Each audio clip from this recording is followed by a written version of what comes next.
Şeyin orada da. Biz kapattık orada. Arkadaşlar bilirse. Grupların kendi arasında yürüyüşlü koordine edecekleri atıyor. Tamam. Şu an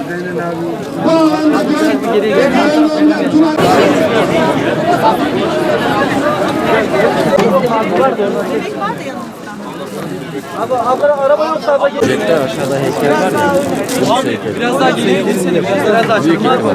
Abi bir geriye. Abi lütfen rica ediyorum. Bundan tertip edilen sapkınlık normalleştirilemez aile saldırı altında başlıklı etkinliğimize hoş geldiniz.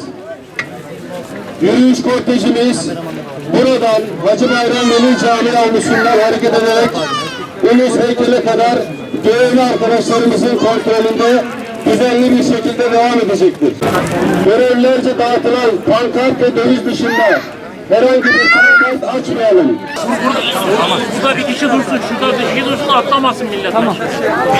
Gençler şurada biriniz durun da atlamasın. Görevler şuradan atlamasınlar. Birkaç kişi gelsin şuraya. Şuradan aşağı atlamayın. Hacı abi biraz bekleyin. Tamam ama çok hızlı gitmem.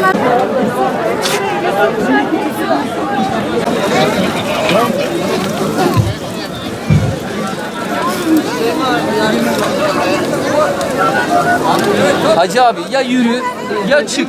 Gel. Gel. Ver. Abi hızlı gelsin.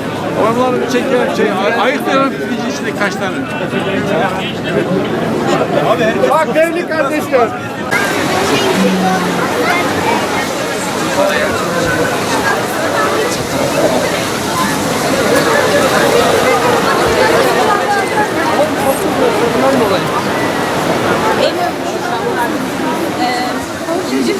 Başı.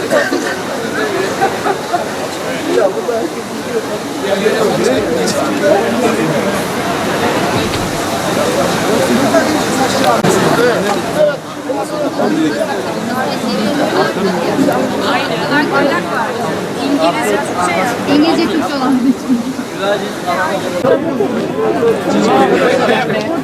Yavaş yavaş. Şanslar olduğu için yavaş yavaş.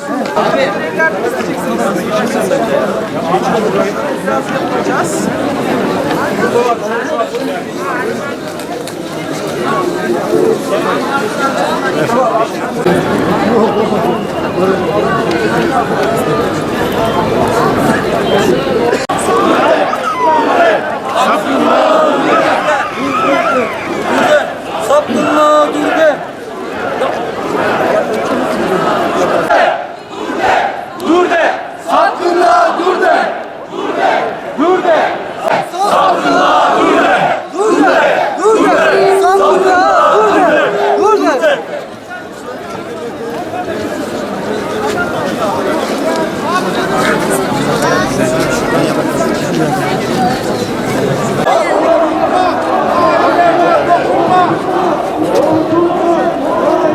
Helal olsun, sen kanıma bak ya.